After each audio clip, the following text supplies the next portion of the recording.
Hello friends, महिला supervisor में बाल विकास के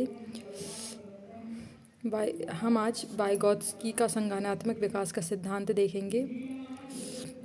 तो चलिए स्टार्ट करते हैं आज का वीडियो। इसमें है वाइगॉत्स्की का संरचनात्मक विकास सिद्धांत, है ना। सामाजिक सांस्कृतिक संज्ञानात्मक विकास का सिद्धांत दिया था इन्होंने। प्रतिपादक कौन है? लिव सिमनोविच वाइगॉत्स्की। इनका पूरा नाम क्या है? लिव सिमनोविच वाइगॉत्स्की। ये रूस के रहने वाले हैं। इन्होंने बालक के संज्ञानात्मक विकास में जैसे समाज, MKO यानी मोर नॉलेजबल,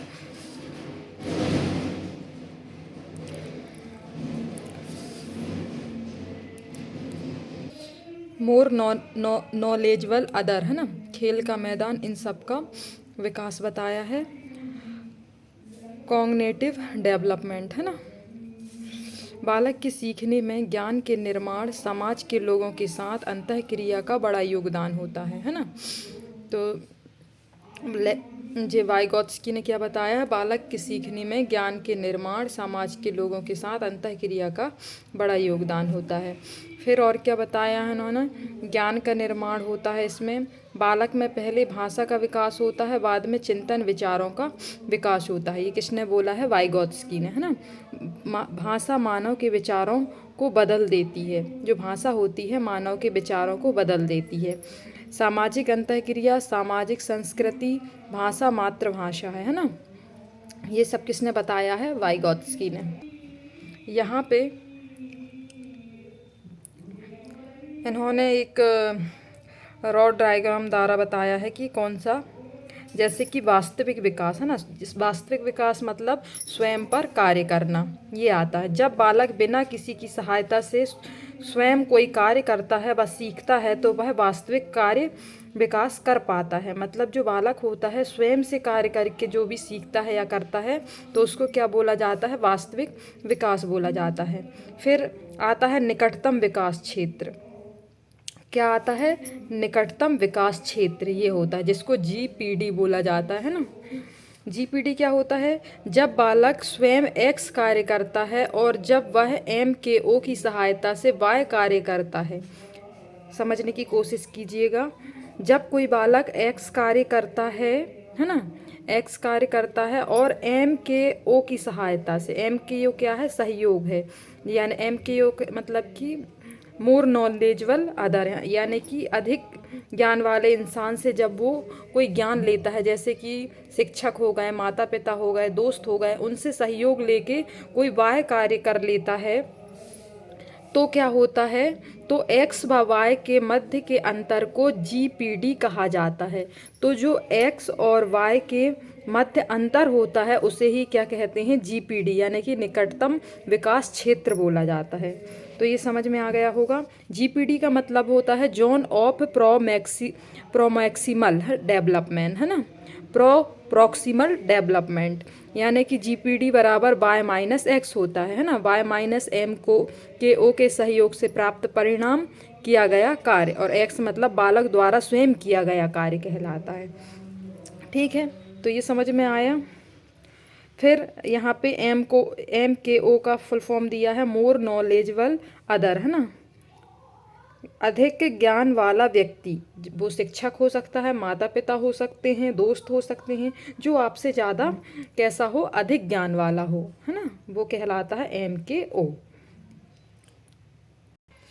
फिर आता है संभावित विकास। जब अभ्यर्थी किसी क्षेत्र में MKO की सहायता से निकटतम विकास करता है और पाठ यानी ढांचा का निर्माण सीख जाता है, तो बालक उस क्षेत्र में संभावित विकास कर पाता है। तो ये क्या हो गया? स्वयं कार्य करना सीखता है, फिर MKO की सहयोग से GPD का निर्माण करता है और संभावित विकास कर पाता है। यही है ना। मचान ढांचा या इसको फोल्डिंग, है ना, इसको फोल्डिंग, ये क्या कहलाता है? जो लर्नर होता है वो ब्रेन में MKO की सहायता से ज्ञान की संरचना का जो निर्माण करता है, उसे मचान या ढांचा या इसको फोल्डिंग कहा जाता है ना। फिर स्कूल फोल्डिंग का क्या होता है? निर्माण कैसे होता है? सीखने वाला MKO से हेल्प लेगा, फिर क्या करेगा, सीखने वाला अपनी प्रॉब्लम को स्वयं को समझना प्रारंभ कर देगा।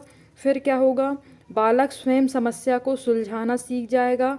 बालक अब अन्य व्यक्ति की मदद कर पाएगा। ये क्या कहलाता है, इसको फोल्डिंग कहलाता है ना, इसके फोल्डिंग कहलाता है।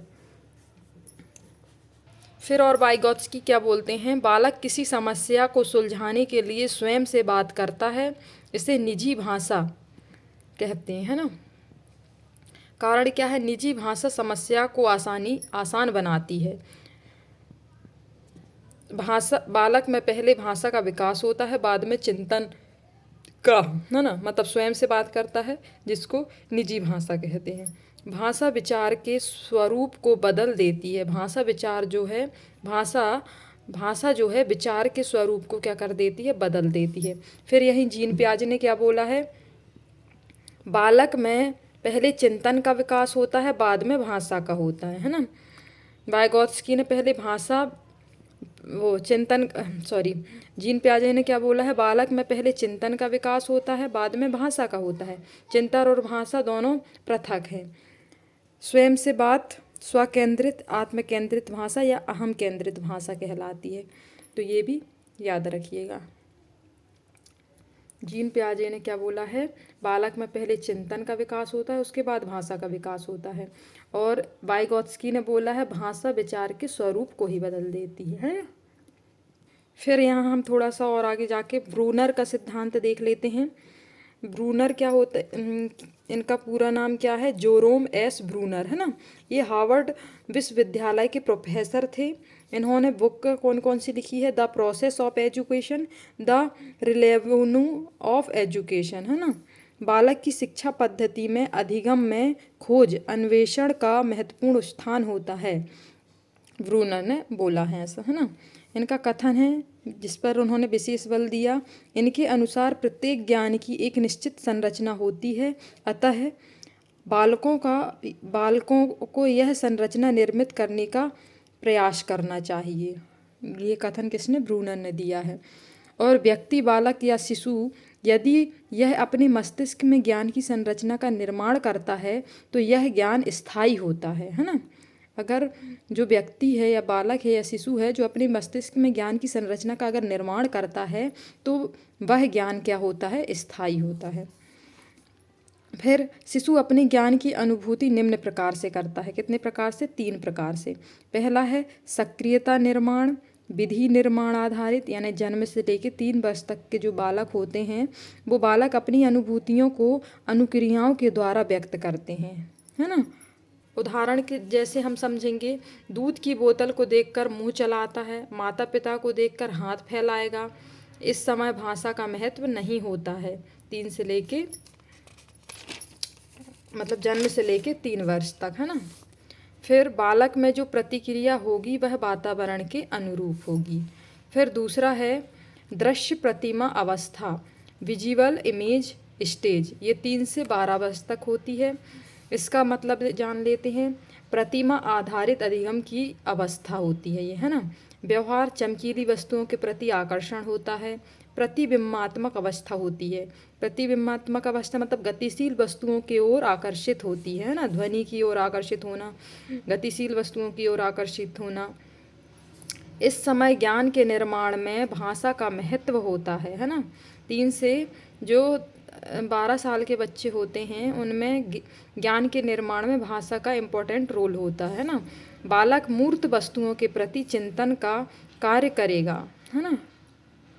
इस प्रकार बालक प्रतिमाओं के आधार पर ज्ञान का निर्माण करता है। बालक प्रतिमाओं के आधार पर ज्ञान का निर्माण करता है। इस समय बालकों को रंगीन चित्रों के आधार पर पाठ्य पुस्तक निर्मित करके सिखाया जाता है। इस समय बालक को प्रत्यक्ष खेल के आधार पर सिखाया जाता है। इस समय बालक दैनिक घटनाओं के आधार पर पाठ्यक्रम को जोड़कर सिखाया जाता है। तो ये हो गया हमारे दृश्य प्रतिमा अवस्था जो 3 से लेकर 12 वर्ष तक होती है। फिर आती है सांकेतिक चिन्ह आधारित अवस्था जो 12 वर्ष के बाद होती है। यह सबसे उच्चतर अवस्था है। इस समय बालक अमूर्त घटनाओं के आधार पर ज्ञान का निर्माण करेगा, है ना। इस समय प्रतीक सिंबल के आधार पर छिपी हुई विषय वस्तु को जानना सीख जाता है, जैसे अम्ल, लाल निशान, खातों का, है ना, बॉडमास का नियम, ब्रूनर का शिक्षण सिद्धांत कौन सा है। इन्होंने शिक्षण सिद्धांत में क्या क्या दिया है। अधिगम की पूर्वानुकूलता, अर्थात बच्चों के पूर्व अनुभव, ज्ञान की संरचना, क्रम, तारतम्यता, पुनर्वलन, ये सब किसने दिया है, ब्रूनर ने दिया है।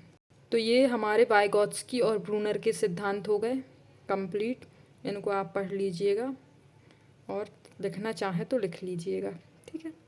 Thanks for watching.